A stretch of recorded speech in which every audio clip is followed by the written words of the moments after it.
aminao ne ny fahasoavana sy ny fiadanana afa amin'andriamanitra ray sy jesosy kristy tompo amen. Ny tenin'andriamanitra izay angalantsika ny afatra amin'nytian'io ty ry havana dia arak'izay hitantsika amin'ny jaona toko faharoapolo andininy faraka ambyroapolo ka hatramin'ny fahatelo ambyroapolo. Jaona toko faharoapolo andininy faraka ambyroapolo ka hatramin'ny fahatelo ambyroapolo izay mivaky toy izao amin'ny anaran'ny tompo. Ary ondray Jesosy taminy fiadanana ho anareo tahaka nanyrahany ray ihany ho anirahako anareo kosa. Ary rehefa nilaza zany izy dia nanisy fofinaina ka hoy izy tamin'ny raiso ny fanahy masina. Na elokiza no avelanareo dia ho voavely zany, ary na aniza kosa ny tsy avelanareo dia tsy voavela izany. Amen. Araka izany ry havana dia ny teny izay nataon'i Jesosy rehefa niseho tamin'ny mpianany izy taorina nitsanganany tamin'ny maty no hitantsika amin'izao ampahatsoratra masina ny vakiantsika teo izao, ary famarinana telo ry havana no azontsika tsongaina avy amin'izany. Ny famarinana voalohany izay hitantsika eto ry havana dia izao hoe fiadanana ho anareo ho Jesosy rehefa niseho tamin'ny mpianatra izy. Fiadanana ho anareo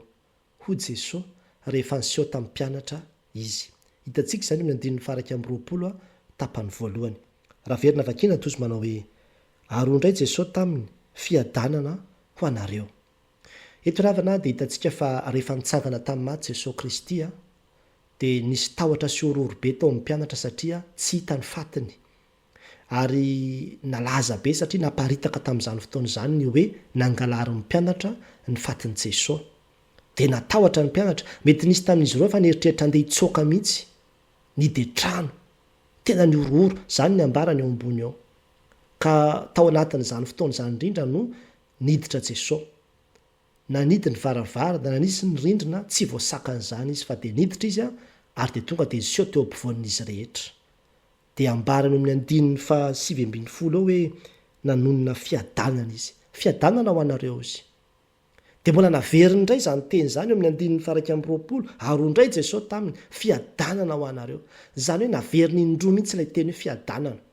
Tsy resaka fiarabana intsony izy izany eto fa tena teny tiany Jesosy hitoetra sy hipakany amin'reto mpianatra reto mihitsy eo anatrehan'ny tebiteby sy ny orooro izay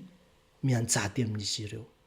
Hitan'ilay izy, fantan'ilay izy dia nambarany fanondrony mihitsy hoe fiadanana ho anareo. Ary raha mijery ianao anatin'ny Baiboly ao anatin'ny bokin'ny Jaona fotsiny izao ohatra, ny teny izay anambaran'i Jesosy ny fiadanana io any amin'ny toko 4:10 dia rehefa nanambara ny fialana izy. Nalahelo ny mpianatra teo anatrehan'ny filazan'i Jesosy hoe andeha dia hozy izy manao hoe aza malahelo ny fonareo, fiadanako no omeko anareo, ny fiadanako no avelako anareo. Dia ohatr'izany koa ny Jaona toko 5:20 rehefa niresaka ny amin'ny fahoriana izy dia hozy manao hoe izany teny izany nambarako aminareo mba hanananareo ny fiadanako. Ity amin'izao tontolo izao no ahitanareo fahoriana nefa matoki izao efa naresy izao tontolo izao. Ary eto indray ny toko faharoapolo dia mpianatra izay matahotra. Izany hoe ilay toko 4:10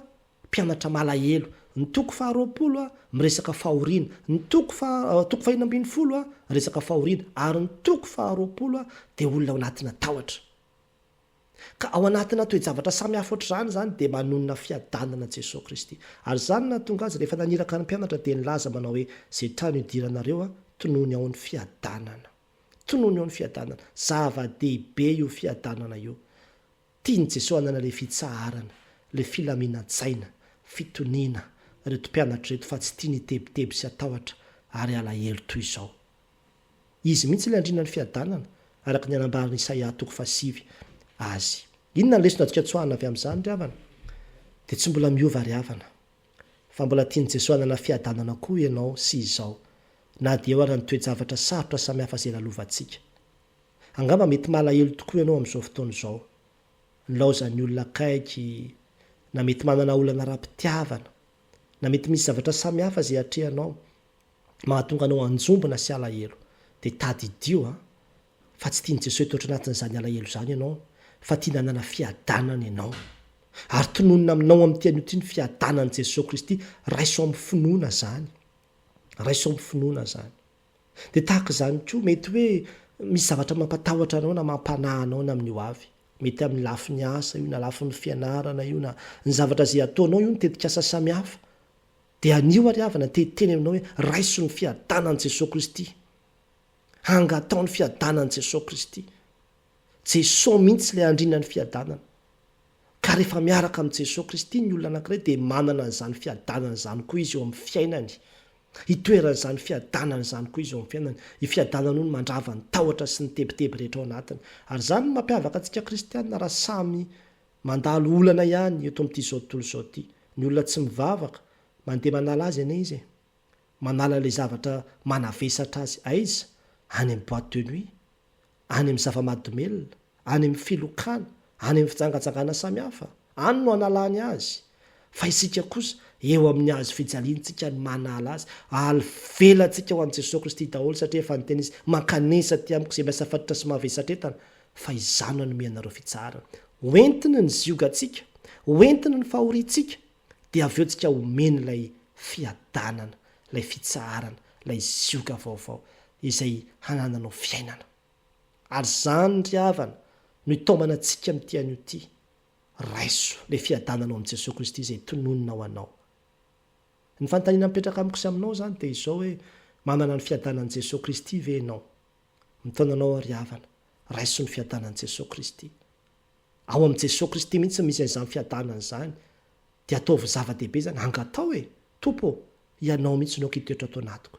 Dia aoka hanjaka ato anatiko ny fiadananao. Ataovy mahatsapa an'izany fiadananao izany. Fa izany no raha teo nirantsika, raiso Jesosy tompo mpamonjy hanapaka ny fiainanao, dia ho hitanao ilay fiadanana haritra mandrakizay. Angatao ny fanahy masina hitarika antsika ry havana, aizantsika mandray izany fiadanana homen'ny tompo antsika izany. Ny famarinana faharoa izay hitantsika tokoa nefa dia izao hoe maniraka anareo tahaka nanirahany ray ahy aho, koa raiso ny fanahy masina ho Jesosy tamin'ny mpianatra. Maniraka anareo tahaka nanirahany ray ahy aho, koa raiso ny fanahy masina ho Jesosy tamin'ny mpianatra. Hitantsika amin'ny andininy faraka amin'ny 20 tapany by zany sy ny faharoa amin'ny 20. Raha verina vakina tozy manao hoe tahaka nanirahany ray ahy no anirahako anareo kosa. Ary rehefa lazana izy dia nanisy fofinaina ka ho izy tamin'ny raiso ny fanahy masina. Etsika ravana dia mahita fa maniraka ny mpianatra Jesosy, manome azy ireo mission, manome azy ireo asa. Asa izay tsy zavatra vaovao fa asa mitovy amin'izay nataony ihany. Tahaka nanirahany ray ahy, izany hoe tahaka ny asa izay nataoko no anirahako anareo ho tanterahanareo koa. Manao ohatry ny asa izay nataoko ianareo zany. Dia rehefa nilazana izy dia nanisy fofinaina ozy. Ilay fofinaina moa dia endrika ny fanahy masina ihany io, ilay fahavelomana, ilay fahariana vaovao izay entin'ny fanahy masina dia izao raiso ny fanahy masina ozy. Izany hoe miara-dalana amin'ny fanirahana fandefasana ny olona anao ny asa, ny fanomezana azy ny fanahy masina. Inona ny antony? Satria tsy hahavita hanatanteraka ilay mission hampanaovina azy izy raha tsy miaraka amin'ny fanahy masina. Ary raha mijery isika any amin'ny asan'ny apôstôly toko faharoa dia nambaran'i Jesosy Kristy anie zany. Aza miala eto mihitsy ianareo izay eto Jerosalema, hamandra-panahy ianareo ny hery. Fa rehefa tonga ny hery, azo hery ianareo rehefa ilatsaka ny fanahy masina, mandehana amin'izay vavolombeloko Jerosalema, Jodea, Samaria, hatrany aparany tany, mandehana amin'izay rehefa tonga ny fanahy masina. Ary dia tena naseho amin'ny mpianatra zany any amin'ny asan'ny apôstôly toko faharoa, rehefa tonga tokoa ny fanahy masina, tsy nijanona tao anatin'ny efitrano nampatahotra azy tao intsony izy, fa nivoaka amin'izay dia tonga dia nitory filazany tsara, nahavita zava-mahagaga tao anatin'ny ray andro, 3 ray ny bebaka. Satria nahoana? Ny rahana dia ny asa tao anatiny ny fanahy masina. Ny asa tao anatiny ny fanahy masina. Be dia be manko ny zavatra izay tsy vita raha tsy misy ny fanahy masina. Anisan'izany ny asa fitoriana filazany tsara izay anirahan'Andriamanitra ny olony. Fa raha mijery ny bokin'i Ezekela zao toko 4:30 dia hatramin'ny hoe ny fanaovana ny sitrapon'Andriamanitra. Rehefa ao anatinareo ny fanahiko izy Jehovah dia ho vitanareo ny manao ny sitrapoko, mandeharaka ny fitsipiko sy ny didiko. Inona ny lesona antsika tsoahana avy amin'izany ry havana? Aza miasa amin'ny herin'ny tenanao ry havana, fa meteza mandrakariva iankina amin'ny fanahy masina, fa tsy misaraka ny asa sy ny fanahy masina. Tsy azo sarahany ireo. Ray mpianakaviana angamba ianao no mandray zo hafatra zao na mety ray aman-dreny. Manana mission anie antsika dia ny fitezana ny zanantsika handeharaka ny sitrapon'Andriamanitra. Toy izany hoe vitanao amin'ny herin'ny tenanao sy ny fahaizanao sy ny traikefa samihafa ve zany? Tsia! Miaraha amin'ny fanahy masina ry havana. Aza manao zavatra mihitsy raha tsy misy fitarihan'ny fanahy masina. Na dia amin'ny fitezanao tokantrano aza dia ataovy miara mandeha amin'ny fanahy masina ianao mitaiza ny zanako. amin'ny asa zay taterahanao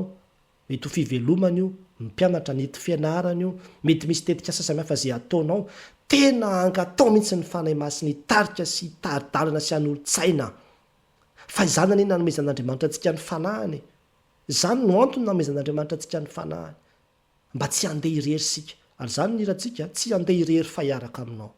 ka de mba homeo ny hery sy ny fanahinao inty ao jesosy inty hirao ao jesosy rehefa ao anatinao ny fanay masina misy zava-mahagaga ary havana misy zava-mahagaga izay vitanao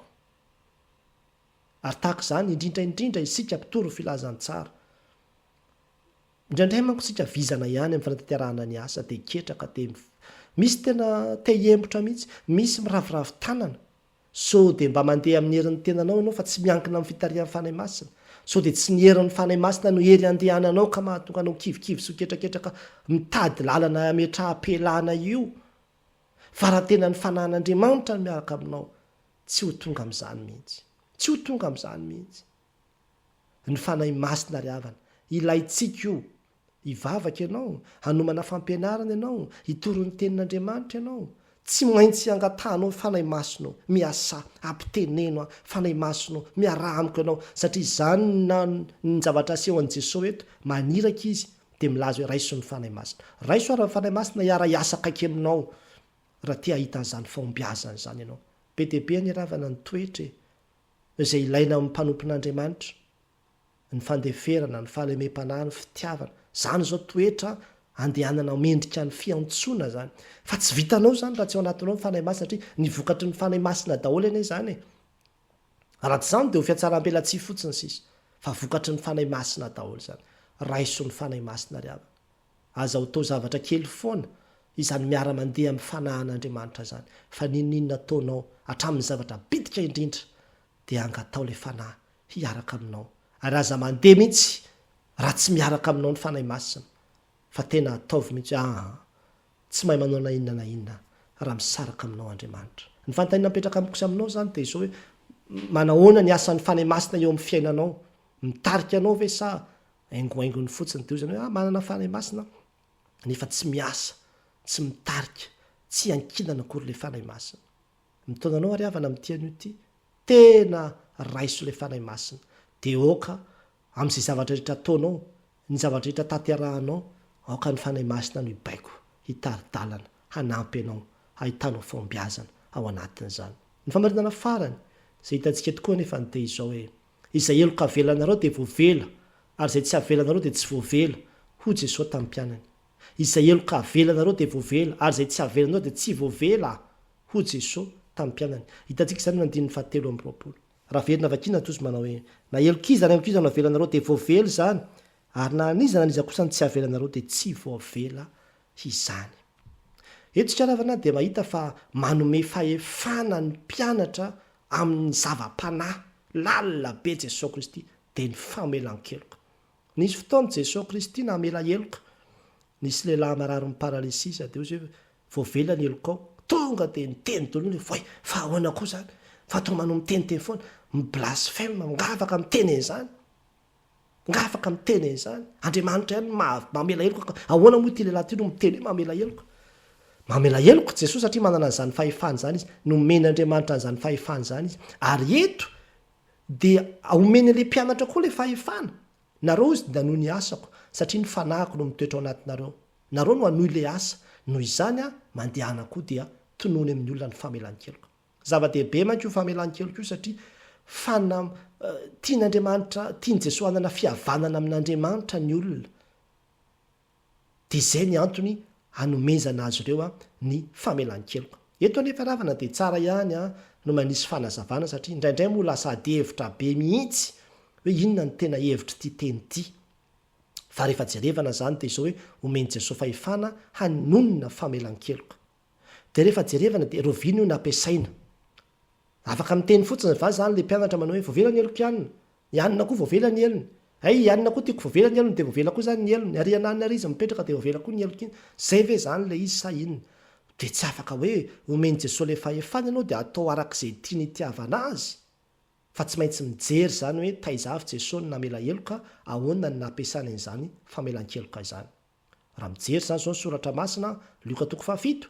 nisy vehivavy tao an-tranon'ny Simona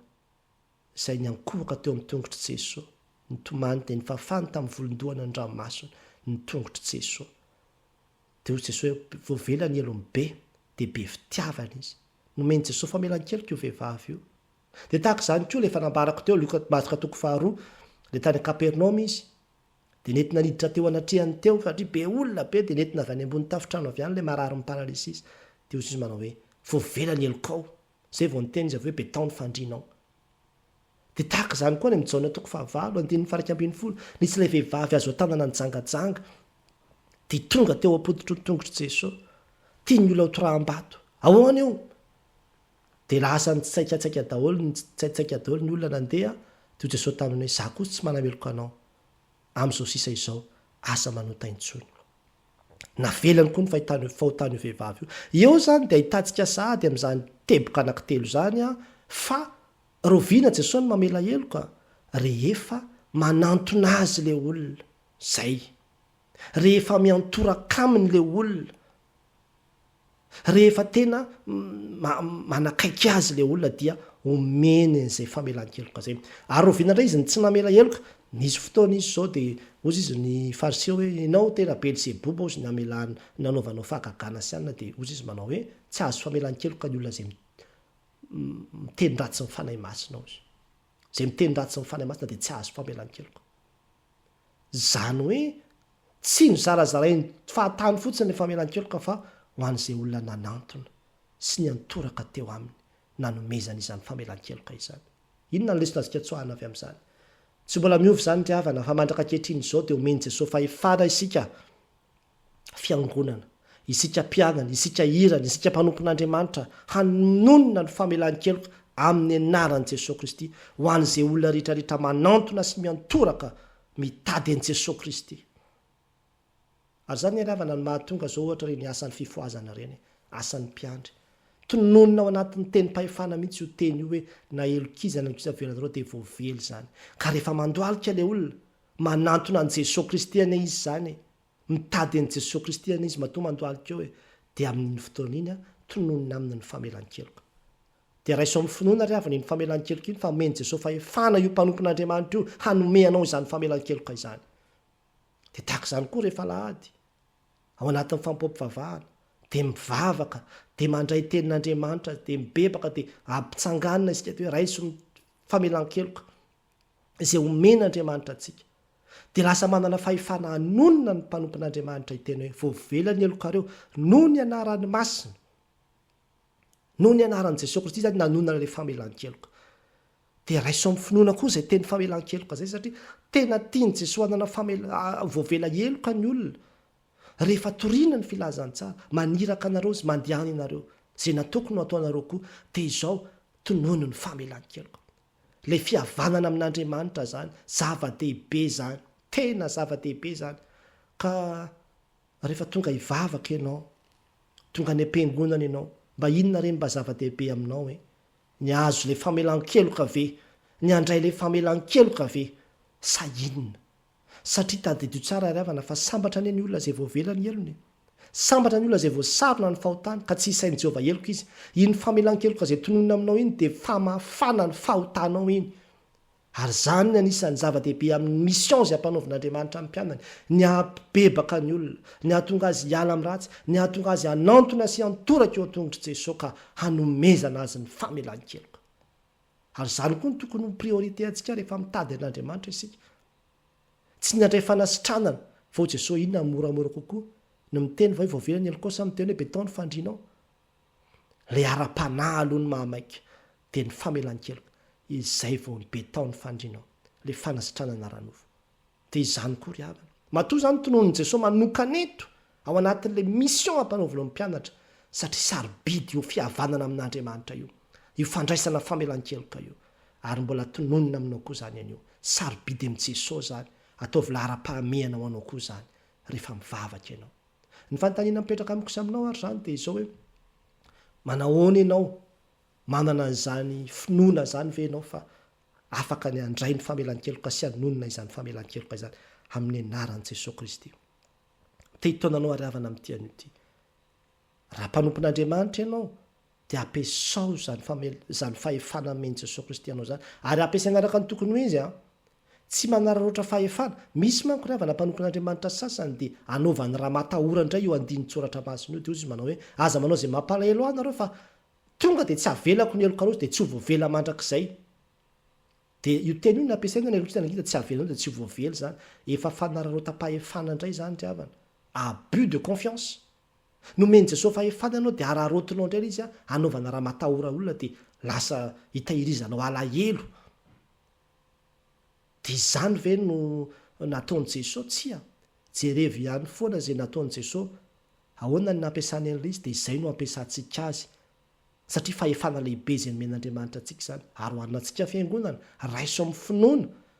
finoana ny teny famelan-keloka izay omena antsika satria tiany Jesosy hanana fihavanana amin'Andriamanitra isika zany ny zava-dehibe zany ary dia raiso ny fanahy masina ravana hitoetra anantsika hananantsika fahazava-tsaina handray ny afatra izay omena antsika araka izany raha fitinina zay rehetra nambara teo izao voalohany hitantsika teo hoe fiadanana ho anareo Jesosy rehefa niseho tamin'ny mpianana izy dia mbola tononina aminao koa zany fiadanana izany fa tena tinana fiadanana ianao isory ny tahotra isory ny alahelo isory ny fahoriana raiso ny fiadanan'i Jesosy Kristy raiso amin'ny anaran'i Jesosy Kristy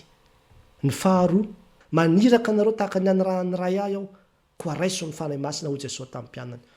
mbola maniraka antsika koa ny tompo ankehitriny ry havana ary rehefa irahan'i Jesosy aza mandeha irery fa mety iza hiaraka amin'ny fanahan'Andriamanitra dia ho hitanao fa havita zavatra tsy takatry ny saina ianao fa rehefa mandeha irery sika dia mety ho kivy soketraka ihany satria miady rery dia mora reraka ary ny farany dia izao izay eloka avelanareo dia voavela ary izay tsy avelanareo dia tsy voavela ho Jesosy tamin'ny mpianany nomeny Jesosy fahefana isika ry havana dia ny fahefana hanonona io famelan-keloko io izay tsy isika ny tompon'ilay famelan-keloka fa i Jesosy satria mitoetra ao anatintsika izy dia teanao an'io asa io izy dia mifidy antsika izy tonono ny famelan-keloka ao izy na iza miantoraka eo amin'i Jesosy Kristy ka mitady azy mibebaka marina tonono ny famelan-keloka mba hatsapany ilay famelan-keloka hanana ny finoana ilay firaisana amin'Andriamanitra sy ilay fahadiovana izay omena azy amin'ny finoana dia ianao koa ary mandehanaka manaova toy izany koa tsy omena ho an'izay olona tsy mibebaka io famelan-keloka io izany ny dikany hoe na eloko io zany tsy avelanareo dia tsy voavely izany tsy omena ho an'izay olona tsy mibebaka io fa ho an'izay olona manantona an'Andriamanitra ka mitady azy no omena anononana izany famelan-keloka izany hanampy azy hatsapany ilay fitiavan'Andriamanitra ho n'Andriamanitra ry rano ny voninahitra amen.